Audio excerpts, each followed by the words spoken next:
Hi guys, Liam here from Back to the Console, and this is the history of the Dreamcast. To me, one of the greatest retro gaming consoles in history. It still holds up today, but let's check out the history.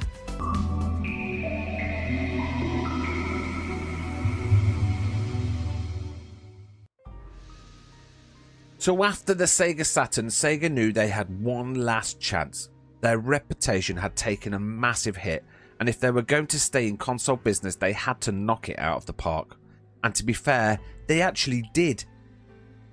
When the Dreamcast launched, it was incredible. The graphics were miles ahead of anything else on the market. It had online gaming built in, a memory card with its own little screen, and an absolutely unbelievable launch lineup. Games like Sonic Adventure, Soul Calibur, Crazy Taxi and Power Stone made people realise Sega hadn't lost its magic after all.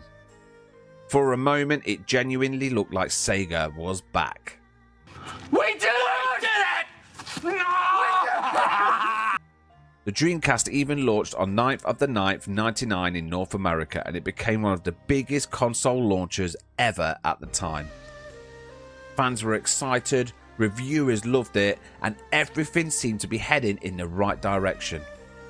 But there was one tiny problem that Sega completely dismissed. Sony. While Sega was celebrating, everyone knew the PlayStation 2 was just around the corner. Sony had built so much trust with the original PlayStation that many gamers simply decided to wait. They thought, why buy a Dreamcast now when the PS2 is only a few months away? Then Sony dropped the biggest bombshell in gaming. The PlayStation 2 wasn't just a games console, it was a DVD player. Damn! Now that might not sound like a big deal today, but back then DVD players were expensive. Suddenly people could buy one machine that played the latest games and all the newest movies. For a lot of families, buying a PS2 made far more sense than buying a Dreamcast and a separate DVD player. Then Sega ran into another huge problem. Electronic Arts, one of the biggest game publishers in the world, decided not to support the Dreamcast. That meant no FIFA, no Madden, no NHL. If you loved sports games, there really wasn't much reason to buy Sega's console. Losing EA was a massive blow. And things just got even worse. Sega was running out of money.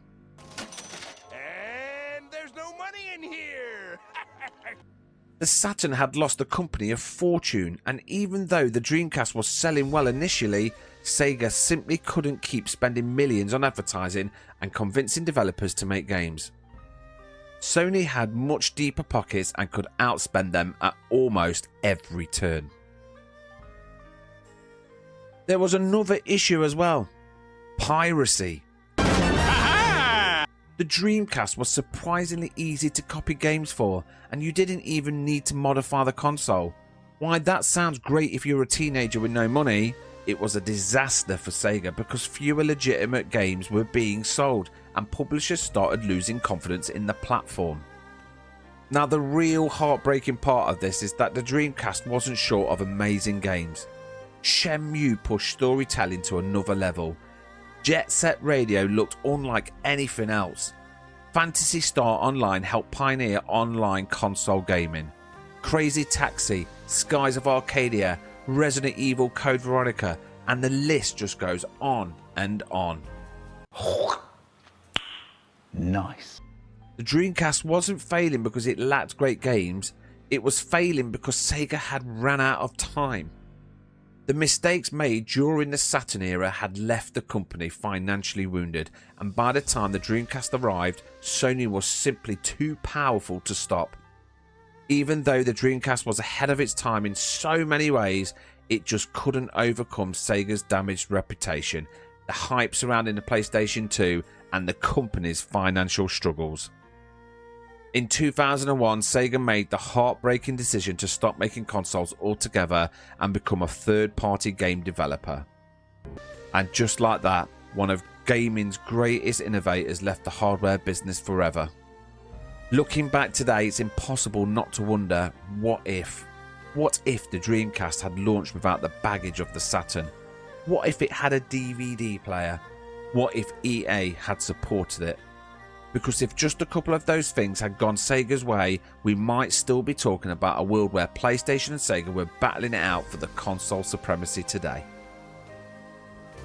And there we go, that was a brief history of the Dreamcast. I hope you enjoyed the video. If you enjoyed the Dreamcast and you like the console, comment below and let me know your thoughts. And if you really enjoyed this video, hit that subscribe button and I'll see you all in the next video.